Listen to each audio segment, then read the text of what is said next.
Salam sejahtera dalam kasih Tuhan Yesus Kristus. Tuhan berkati kita. Puji Tuhan. Saya patut bersyukur kepada Tuhan dan bangga bisa ada di mimbar ini. Terima kasih tentu kepada Tuhan yang perjalanan kami dengan istri dari Solo karena ada tugas pelayanan di Cirebon tadi. Kemudian entah mengapa ini harus saya sampaikan Bapak Ibu Saudara, karena setelah kami rapat pleno di Temanggung, kami tim penginjilan atau Biro Penginjilan dengan KD berencana untuk mengadakan safari ibadah KKR di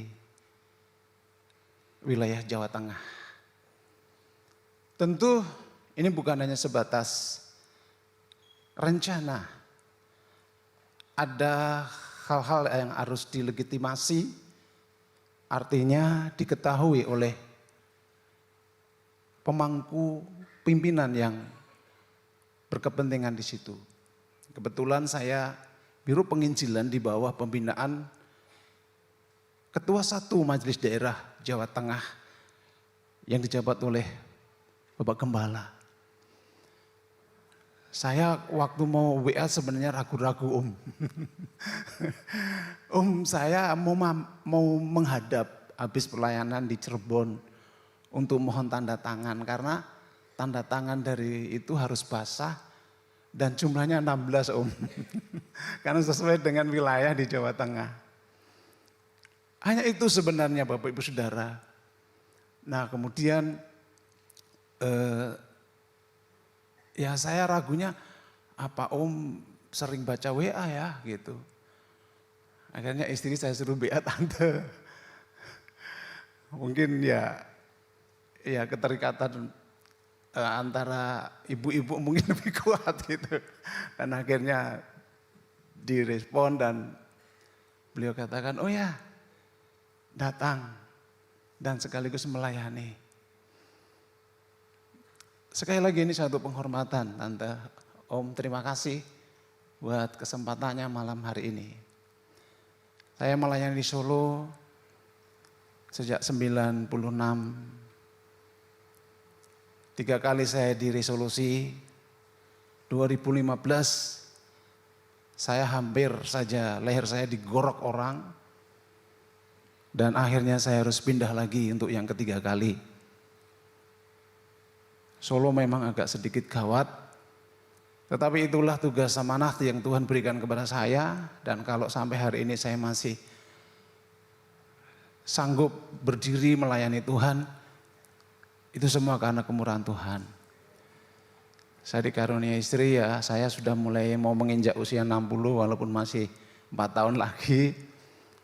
Saya pengen kemana-mana istri saya bersama-sama. Ya, karena anak-anak sudah mulai bisa ditinggal. Ya, rasanya beda juga kalau di mana-mana ada istri itu. Kalau sendiri ya dicurigai. Saya namanya Elias Riswanto, asli Solo Bapak Ibu Saudara. Dan istri berasal dari Tondano, Sulawesi Utara. Saya diketemukan di kampus Salatiga.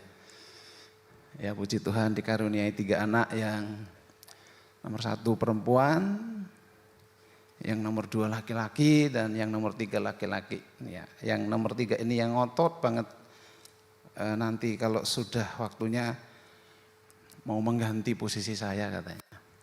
Yang nomor 1, nomor 2 ya jual mahal. Ya itu rona-rona dalam sebuah pengembalaan dan pelayanan. Puji Tuhan Bapak Ibu Saudara, sekali lagi terima kasih atas waktunya.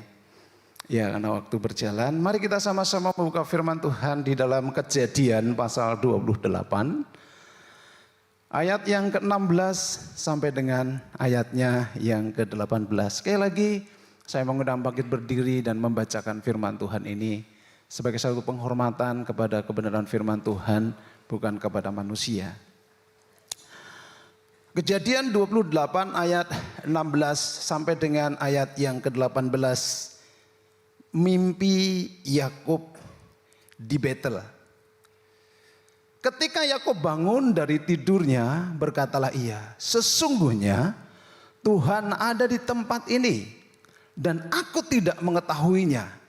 Ia takut dan berkata, alangkah dahsyatnya tempat ini. Ini tidak lain dari rumah Allah. Ini pintu gerbang surga. Keesokan harinya pagi-pagi Yakub mengambil batu yang dipakainya sebagai alas kepala dan mendirikan itu menjadi tugu dan menuang minyak ke atasnya. Terima kasih, silakan duduk, Tuhan memberkati. Bapak Ibu, kalau kita mencermati ketika Yakub diberkati Ishak, menerima hak kesulungan itu, saat itu kehidupan Yakub begitu drastis, tetapi justru ada di dalam satu bahaya. Yang awalnya sebelum dia menerima hak kesulungan itu, Yakub tidak ada bahaya-bahaya yang mengancam dirinya, utamanya dari kakaknya Esau. Ya. Tetapi setelah Yakub menerima itu, justru ketenangannya terusik, kedamaiannya terganggu. Dan Yakub pasti kaget, Bapak Ibu Saudara. Kok seperti itu? Padahal apa yang dikatakan ibunya tidak seperti itu. Hak kesulungan itu menjadi sebuah prioritas. Harga yang sudah mahal. Itu sebabnya mengapa Ribkah begitu dalam tanda petik ngotot agar hak kesulungan itu pindah kepada Yakub waktu itu. Tetapi Bapak Ibu Saudara, setelah hak itu didapatkan sekali lagi, Yakub mengalami banyak kesusahan dan hidup di dalam ancaman, sehingga dia harus meninggalkan keluarga yang dia cintai. Yakub ini boleh dibilang anak mama. Tidak pernah pergi kemana-mana seperti Esau, Bapak Ibu Saudara. Esau yang dalam sepersekian waktu singkat dia bilang tahu-tahu di hutan sana. Jadi dia tahu pojok-pojok daerah itu Esau tahu. Tapi tidak dengan Yakub. Yakub adalah pribadi yang setia tinggal di kemah dikatakan. Karena waktu itu tidak ada istilah rumah, kemah. Tetapi dengan peristiwa itu, Yakub harus meninggalkan tempat kediamannya, keluarga yang dicintai, dan dia harus berjuang sendiri. Ketika anak saya selesai SMA yang laki-laki nomor 2, saya suruh kuliah enggak mau, Bapak Ibu Saudara. Dia ngomong begini, "Pi, aku mau merantau ke luar negeri." Rasanya hati saya kayak hilang, nyawa saya kayak hilang separuh, Saudara. Karena baru 18 tahun. Saya mau ke Jepang. Ya, mau dibilang apa, Bapak Ibu Saudara? Akhirnya dia tempuh pendidikan di LPK selama 8 bulan. Selesai 2 bulan di karantina dan berangkat setelah jobnya turun. Di usia itu dia harus berjuang sendiri di negeri Sakura yang notabene orang itu tidak ada yang istilah duduk-duduk santai, Bapak Ibu Saudara. Padahal kalau setiap pagi bangun, maminya sudah menyiapkan walaupun hanya teh panas, makanan ringan, tapi dia harus berjuang sendiri di sana. Bulan pertama sampai bulan per-3, aduh sambatnya luar biasa. Mau tak suruh pulang, Sudah terlanjur ke sana. Mau tidak saya suruh pulang, kondisinya kok begitu. Tetapi sekarang sudah 3 tahun berjalan, ya sudah mulai kelihatan wajahnya rada sumringah Bapak Ibu Saudara. Bahkan kalau komunikasi dengan Bapak itu kan kadang-kadang kalau ngomong sama anak kan enggak bisa lama ya. Kalau saya ditelepon, apa? Ngomong, yang penting baik, rasa apa? Papi pumet. Gitu ya Bapak-bapak ya. Tapi kalau ngomong sama maminya berjam-jam rampung-rampung, jadi sih diomongnya apa lagi? Kayak sinetron bersambung sudah. Sesok ngomong gitu lagi. Ya. Mamanya ngomong, kenapa enggak telepon papi? Ah, papi enggak care katanya. Wangi aja ngomong papi pi. Dia ngomong pi Desember saya mau pulang. Seneng banget saya. Tapi rong sasi tok balik neh. Terus nanti 6 tahun wes. Duwe bojo kono wae sisan saya. Yakub harus berjuang sendiri. Kala itu tidak ada yang menemani loh, enggak ada. Dalam teks Alkitab tidak ada Yakub ditemani. Singkat cerita Yakub pergi. Tidak disebutkan perbekalannya banyak atau sedikit, tidak. Dan ketika Yakub dalam perjalanan, sampailah dia di suatu tempat. Kalau nanti Bapak Ibu baca, tempat itu bernama Luz, yaitu hutan. Bukan rest area, saudara.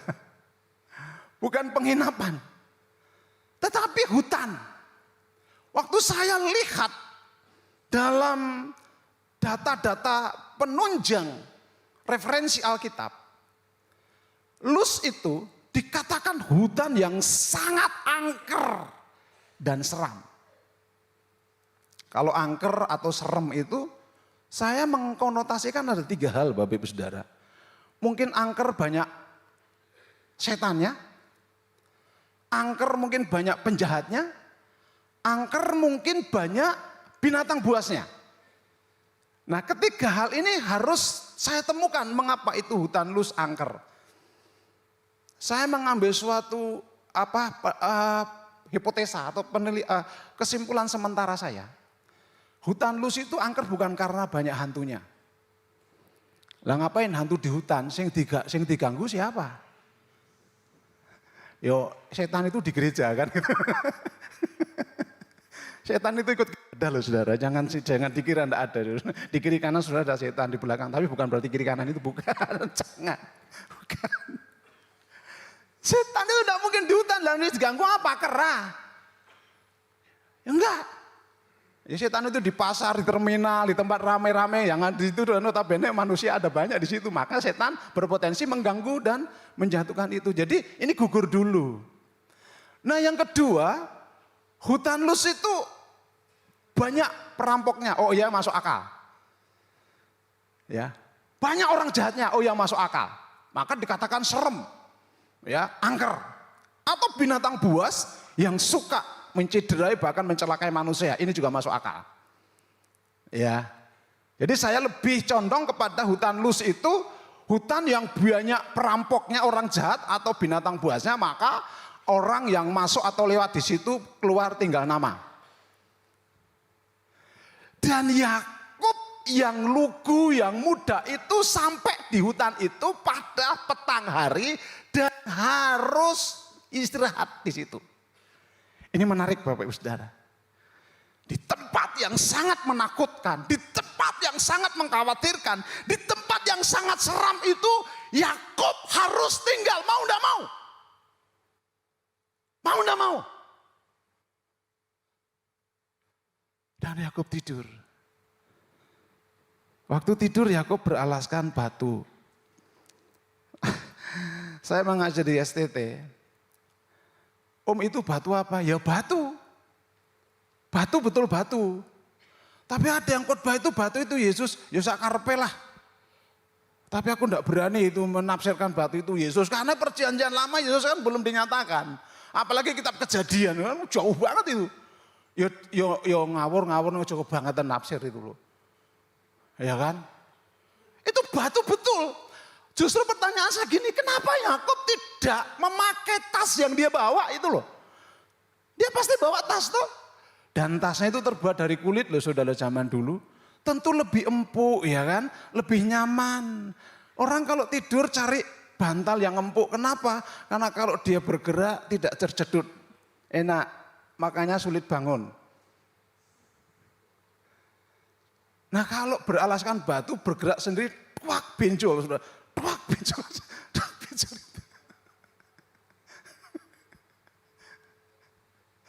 Terkadang ya anak-anak Tuhan itu perlu sensasi yang kadang-kadang tidak realistis gitu ya. Kadang-kadang tidak realistis. Ada yang bahasanya agak super-super aneh gitu. Tetapi bukan kelainan jiwa, bukan ya. Kaleb itu lain jiwanya, bukan kelainan jiwanya. Kelainan jiwa itu gila. Tapi kalau lain jiwanya itu orang aneh-aneh, dia enggak, gitu loh, ya kan. Jadi saudara jangan kelainan jiwa, tetapi lain jiwanya, gitu ya. Itu beda. Kelainan jiwa itu di jalan-jalan banyak di sana. Yakub bukan kelainan jiwa. Nah Bapak Ibu, ketika Yakub tidur, ini yang luar biasa. Dia bermimpi. Mimpinya itu, saya waktu lihat ini agak sedikit bingung. Dari bumi didirikan tangga sampai ke langit. Itu tangganya siapa? Kalau umpamanya dari langit turun tangga ke bumi, nah itu pasti tangganya Tuhan kan gitu saudara. Enak kan cara menyimpulnya, nggak pusing. Nah ini itu tangga ini dari bumi sampai ke surga didirikan. Oh ya, penyelidikannya karena yang bawa malaikat. Oke lah, enggak apa-apa, sepakat aja kita ya. Tapi apakah waktu itu tangga itu kayak sekarang yang pakai dibawa orang-orang itu yang bisa dikecilkan terus kemudian ditarik naik gitu? Ini kalau dibahas, apalagi dibawa dalam satu karya tulis, apakah skripsi, bagus loh. Ya, judulnya Tangga dari Bumi sampai ke langit gitu.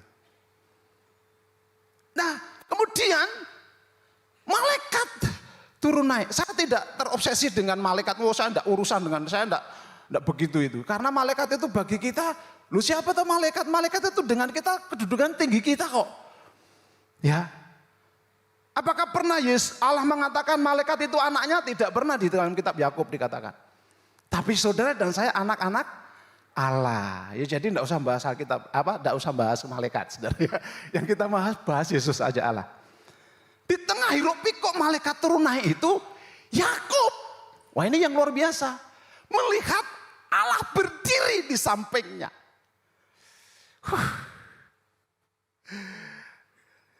Di tengah-tengah keadaan yang tidak baik, di tempat yang sangat mengkhawatirkan, di tempat yang sangat menakutkan, seram dan gawat, Allah berdiri di sampingnya.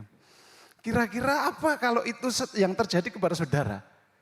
Aman ini pasti ya, aman ini. Ya, karena Tuhan berdiri di sampingnya.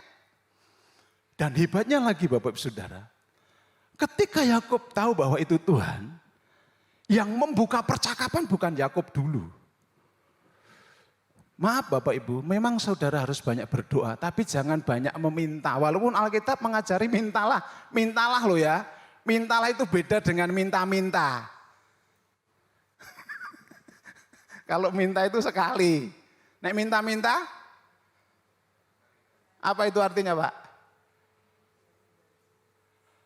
Kalau kerjaannya minta-minta apa itu? Apa? Ada loh yang berargumen gini, tapi kan saya jadi pengemisnya Tuhan, ya tetap pengemis. Mau pengemisnya Tuhan, mau pengemis apa kok bangga banget jadi pengemis tuh loh. Kan kasus statusmu kan anak Tuhan kok berubah jadi pengemis sih loh. Maksud saya begini Bapak Ibu Saudara, izinkan Tuhan berkata dulu. Amin. Jangan banyak ngomong di depan Tuhan wi. Ya, sidik-sidik njaluk, sidik-sidik njaluk, nangis njaluk.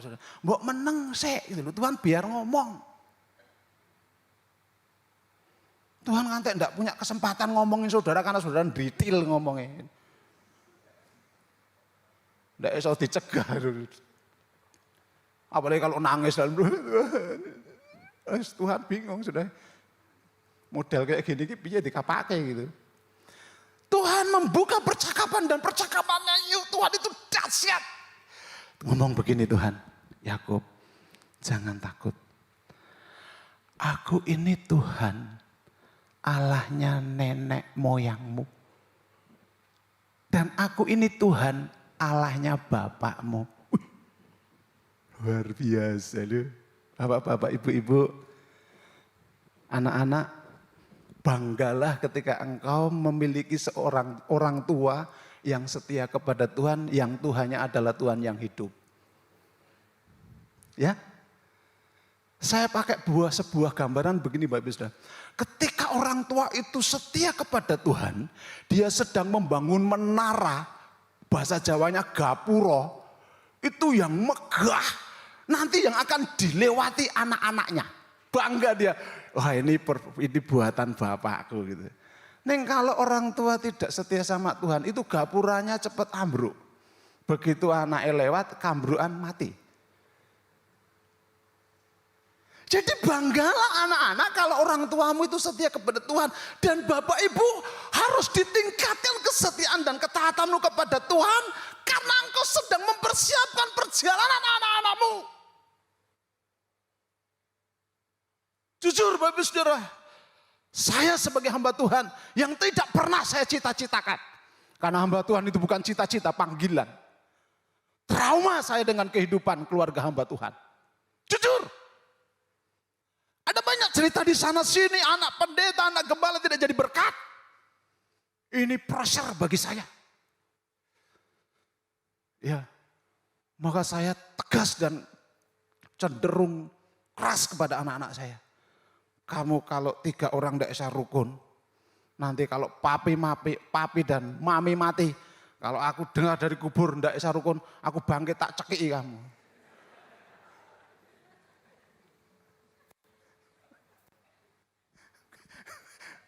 Karena hanya ingin memberikan sebuah pemahaman saja saudara.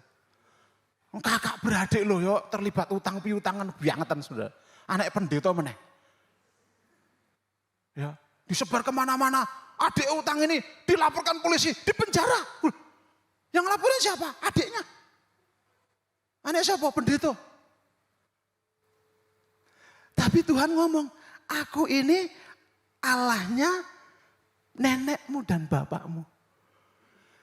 Yakub terus ngomong, iya Tuhan.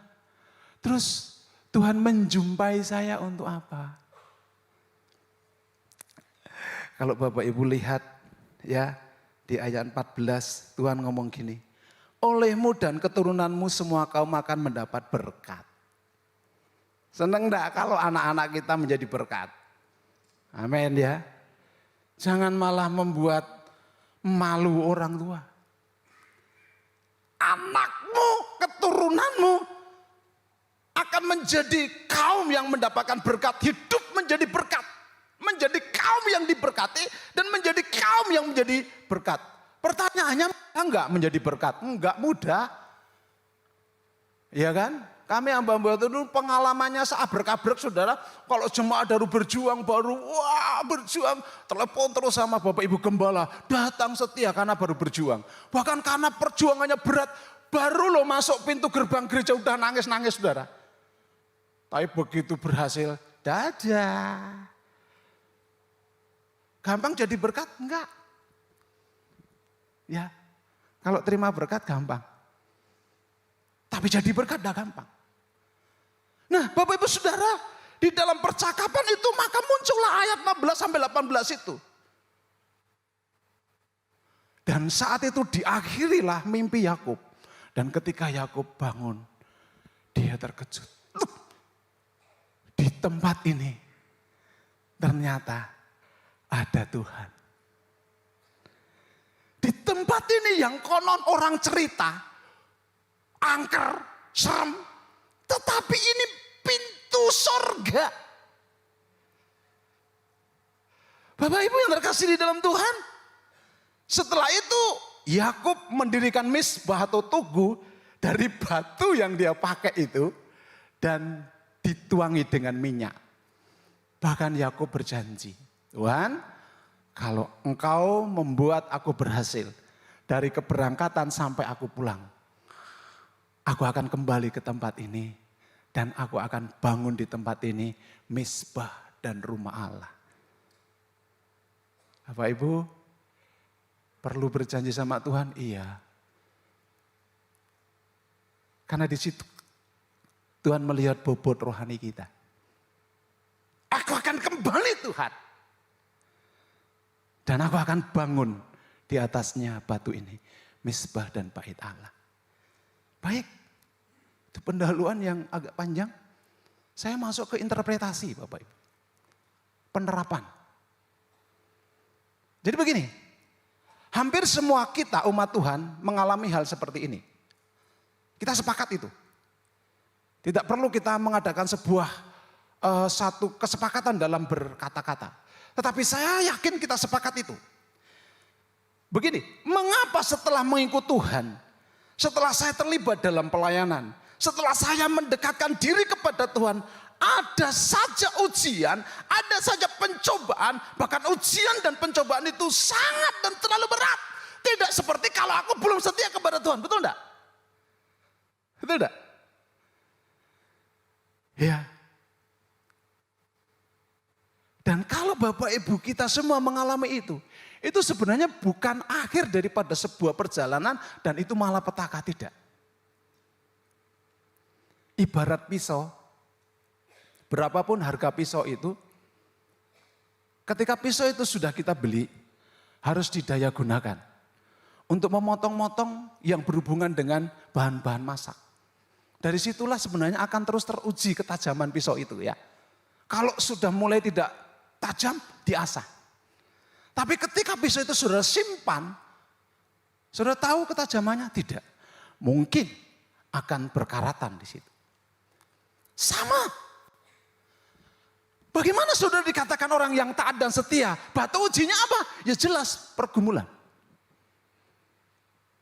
Saudara sebagai orang yang tangguh, yang kokoh dalam berpendirian kepada Tuhan, batu ujinya apa? Persoalan.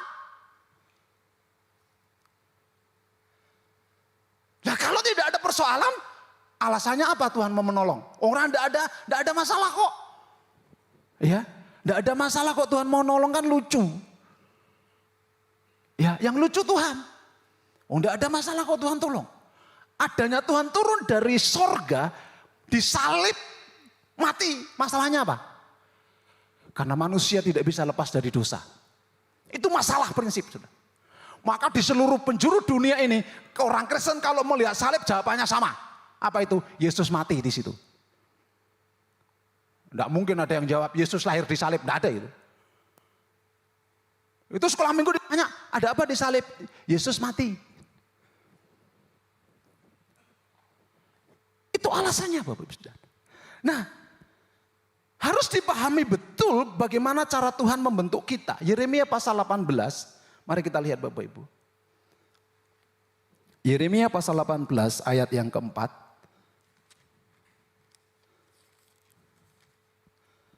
Pelajaran dari pekerjaan tukang periuk. Ayat 4. Apabila bejana yang sedang dibuatnya dari tanah liat di tangannya itu rusak, maka tukang periuk itu mengerjakannya kembali menjadi bejana lain menurut apa yang baik pada pemandangannya. Yang membuat masalah ini dikerjakan kembali. Artinya ini didaur ulang. Sesuatu yang didaur ulang itu adalah sesuatu yang dihancurkan dulu. Dilumat dulu. Baru dibentuk benda lain. Saudara dan saya beberapa bulan lalu, hari Kamis ya Tante ya. Saya melayani di sini juga. Saya masih ingat temanya, yaitu tentang 1 Petrus pasal 1 ayat 3 sampai 5 tentang benih manusia yang sudah rusak itu. Benih manusia yang sudah rusak itu harus diganti dengan benih ilahi yang bagus itu. Ya, harus diganti. Mengapa harus diganti? Karena tidak bisa produktif. Tidak bisa produktif. Harus diganti. Bejana ini, saudara dan saya ini, di tangan Tuhan. Mau jadi baik apa biasa-biasa saja?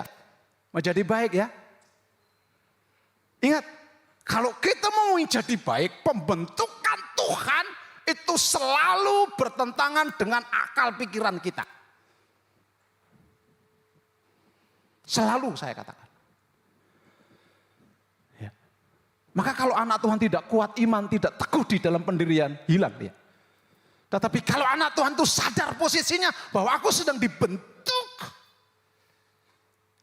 Dari situ aku akan muncul menjadi bejana yang baik. Kemudian Bapak Ibu, saya kemudian mengkomparasi ayat itu. Di dalam perjanjian baru. Bejana itu saya komparasi seperti Tuhan memanggil saudara dan saya. Mari kita lihat saudara, di dalam Matius. Matius pasal 10, ayat 16. Matius 10 ayat 16, penganiayaan yang akan datang dan pengakuan akan Yesus. Lihat, aku mengutus kamu seperti domba di tengah-tengah serigala. Sebab itu hendaklah kamu cerdik seperti ular dan tulus seperti merpati. Dalam kitab Markus dan Lukas bukan domba, anak domba. Coba, kita dipanggil Tuhan, ditempatkan di tengah-tengah serigala yang posisinya kita anak domba yang tidak bisa apa-apa. Tapi kok menang? Amin. Tapi kenapa kita sudah menjadi pemenang? Ada pujian, lebih dari pemenang dalam segala perkara, ya kan? Anak domba yang dikelilingi serigala itu menang.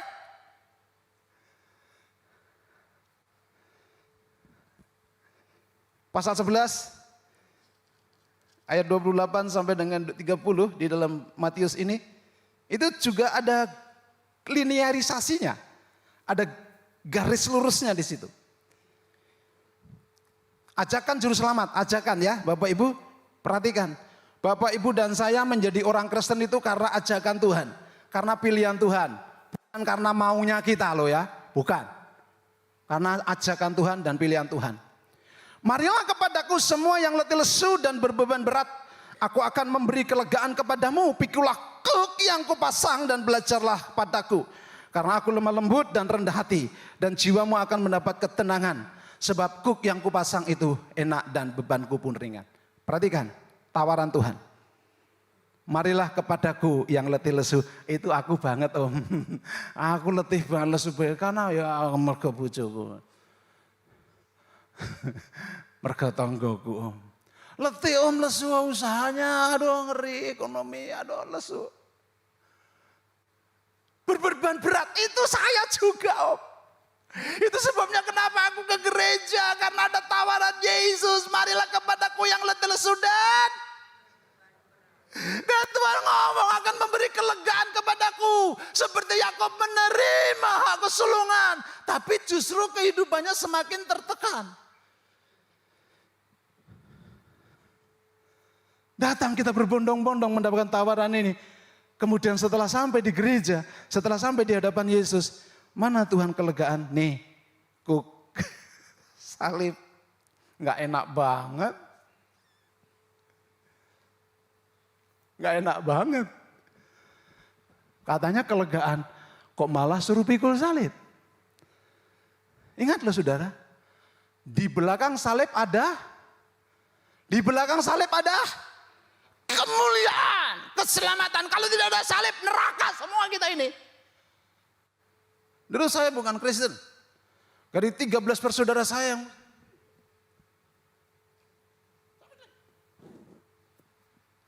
ya. Menurut agama saya yang lama dulu begini. Laki-laki nanti kelakuannya seperti apa? 90% masuk surga, seneng banget. Laki-laki itu mbok kelakuan seperti apa? 90% laki-laki masuk surga. Apa nih saya ganteng-ganteng, baunya wangi itu masuk surga. Tapi perempuan belum tentu. Kasihan banget perempuan. Ya. Nah, kalau masuk neraka Itu awal dari penyucian. Kalau sudah lolos dari neraka namanya surga. Lu lolos piye? Hah? Jadi di neraka itu, api neraka itu untuk penyucian katanya. Memangnya neraka itu kayak mall. Kalau enggak suka di atas turun. Yang diturun betah naik. Enak aja, emangnya kos-kosan.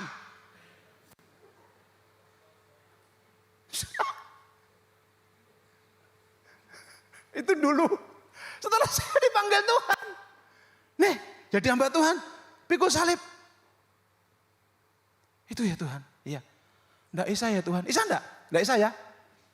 Enggak Isa tuh. Ini anak domba ini loh. Supaya saudara bisa gimana? Belajar kepada Yesus. Yesus itu lemah lembut saudara. Waktu pikul salib ditendang, dia menteleng enggak? Iya menteleng. Tapi tidak ngomongin kata-kata kotor. Yang menteleng tok, cari siapa yang nendang aku gitu. Waktu diludahi dijambak. Tapi dia tidak bereaksi membalas itu. Kalau engkau ingin mendapatkan jawaban dari Tuhan, belajarlah rendah hati Bapak Saudara. Orang rendah hati itu tidak lahir ceprot langsung rendah hati, tidak ada itu. Orang rendah itu mau belajar. Ya, di jalan raya itulah orang paling bagus belajar rendah hati. Ya, saya itu kadang-kadang ributnya sama istri malah. Yang pegang setir saya, yang takut dia. Ya, awas.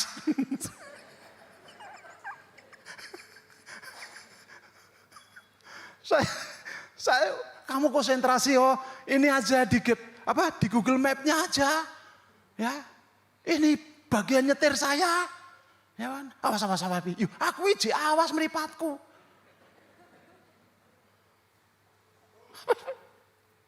Sabar. Rendah hati. Amin. Udahlah, orang rendah hati itu dikasih Tuhan. Pikul salib, pikul kok. Apa om? Loh, buat repotnya gereja itu banyak loh. Tapi kadang-kadang kan kita acuh-acuh, bukan urusanku, ben. Wah, naik pengurusnya kok. Apalagi aku karo pengurusnya kayak ora setuju. Wes mulai. Tanduke keluar sudah. Engko nek salah sithik langsung, wah, syukur, apa ora. Belajarlah kepadaku karena aku lemah lembut. Bapak Ibu Saudara yang terkasih di dalam Tuhan, kita harus paham bahwa Tuhan ada dan selalu berperkara dalam setiap masalah kita. Sekali lagi di dalam Roma pasal 8. Mudah-mudahan saya tidak over waktu. Oke. Sudah over? Belum ya? Masih 3 menit ya? Oke, Roma pasal 8. Di ayat yang ke-28 sampai ayat yang ke-30 begini firman Tuhan. Pengharapan anak-anak Allah. Perhatikan loh saudara, judulnya aja pengharapan anak-anak Allah ya. Kita tahu sekarang bahwa Allah turut bekerja dalam segala sesuatu untuk mendatangkan kebaikan bagi mereka yang mengasihi Dia. Yaitu bagi mereka yang terpanggil sesuai dengan rencana Allah. Sebab semua orang yang dipilihnya dari semula, mereka juga ditentukannya dari semula untuk menjadi serupa dengan gambar anaknya. Supaya ia anaknya itu menjadi yang sulung di antara banyak saudara. Dan mereka yang ditentukannya dari semula, mereka itu juga dipanggilnya. Dan mereka yang dipanggilnya, mereka itu juga dibenarkan. Dan mereka yang dibenarkan itu mereka juga apa? Apa? Ini intinya. Mana mungkin saudara dan saya akan dibuat Tuhan menjadi belangsakan. Apa itu belangsakan? Kalau orang jadi belangsakan, terlunta-lunta itu karena kelakuannya sendiri sudah. Jangan salahkan Tuhan. Tuhan benar, aku panggil kamu, aku benarkan kamu. Dan setelah aku benarkan, aku beri kamu kemuliaan. Dahsyat itu. Model manusia kayak gini kok. Dihargakan Tuhan yang begitu luar biasa. Nah kalau ini kita lihat dalam perspektif masalah kita. Pertanyaannya saudara, Yakub yang tidak punya pengalaman dan kemampuan dalam menjalani hidup. Dan Tuhan sertai, apa bedanya Yakub dengan kita? Beda enggak? Enggak. Tuhannya Yakub sama kok Tuhannya Abraham, Ishak dan Yakub. Tuhannya Abraham dan Ishak. Tuhan kita juga Allahnya Abraham dan Ishak dan Yakub. Sama. Artinya di dalam kitab Ulangan 10 pasal ayat 17 dikatakan Allah tidak memandang muka. Siapa saudara, siapa Yakub, siapa saya, siapa orang di sana. Kalau orang itu tadi mengasihi Tuhan, hidup seturut dengan kehendak Tuhan, mereka akan dimuliakan oleh Tuhan. Mereka akan diberi sesuatu predikat yang tidak bisa diciptakan dunia ini. Saya semakin diteguhkan Tuhan sebagai hamba Tuhan. Kelak ketika Tuhan memanggil saya menghadap, saya tidak akan pernah pesan sama anak-anak saya atau istri saya. Sudah dijamin Tuhan itu. Kalau banyak pesan malah bingung. Iya kan? Mau pegang wasiatnya Bapak atau firman Tuhan kan bingung. Ya. Nah, saudara-saudara, sekarang kita masuk kepada rangkumannya sekarang. Seperti apapun keadaan kita saat ini, ingat Tuhan tidak pernah biarkan kita dan kedahsyatan Tuhan akan terjadi di tengah-tengah pergumulan hidup saudara. Tetapi peliharalah iman. Dan utamakan dalam lakumu, perhatikan.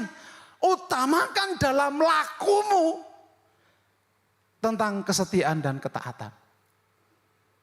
Maka setelah 14 tahun lamanya, Yakub bekerja di padang Aram di tempatnya omnya Laban. Dia diberkati Tuhan, tetapi ingat, dia kembali ke Betel tadi. Belum Betel. Dia kembali ke Luz. Dan di situ dia penuhi janjinya. Dia bangun rumah itu. Dia bangun tempat itu. Dia dirikan mezbah Tuhan. Dan di pertemuan kedua itulah nama Yakub digantikan menjadi Israel. Luar biasa enggak saudara? Nama saya dulu Seswanto tok, wis ra mudeng itu artinya apa. Tapi begitu saya dibaptis dikasih nama Eliezer, saya tahu fungsi saya sebagai hamba Tuhan. Bukan mandor. Dan saya fight di dalam pekerjaan Tuhan. Nah Bapak Ibu Saudaraku yang kasih di dalam Tuhan Yesus Kristus, sekarang persoalannya begini, saya mau akhiri. Kita yang hadir pada saat malam hari ini, tingkat persoalan pergumulan kita berbeda-beda. Berbeda-beda. Jalan yang kita sedang jalan itu berbeda-beda. Terkadang kita menangis, Tuhan, aku sudah tidak kuat. Aku tidak sanggup. Ketika saya divonis katup jantung saya bermasalah, 1 tahun saya mengalami tekanan batin. Dan hal yang sama yang saya katakan Tuhan itu. Tapi setelah saya jalani dengan Tuhan, saya responi panggilannya Tuhan itu. Aku letih Tuhan, aku lesu dan beban berat. Dan aku mau pikul salib itu. Menangis iya, berat iya. Ingat, Allah turut bekerja dalam segala perkara untuk mendatangkan kebaikan. Engkau tidak dibiarkan sendiri saudaraku. Engkau tidak dibiarkan sendiri. Ada Tuhan, ada Yesus. Dan dia siap untuk menolong saudara dan saya. Maka teguhlah hatimu, kuatkan imanmu dan tetaplah setia kepada Tuhan. Apapun yang sedang terjadi. Hari ini mungkin kau belum tidak baik-baik saja. Sekali lagi, hari ini mungkin kau tidak baik-baik saja. Tetapi engkau ada bersama-sama dengan Tuhan. Apakah sebentar saudara keluar dari gereja rumah Tuhan ini? Atau besok, atau 1 minggu, 1 bulan, aku tidak tahu. Tapi ketika engkau pegang teguh, seperti Yakub, aku sendirian, tidak punya kemampuan Tuhan. Berat. Aku mau menangis, mau bilang kepada siapa? Tempat yang aku tempati ini sunyi, serem, kawat. Tetapi Tuhan ada di situ. Tuhan berjanji aku ini Allah nenek moyangmu. Dan aku akan membuat anak cucumu diberkati dan menjadi berkat. Kita bangkit berdiri.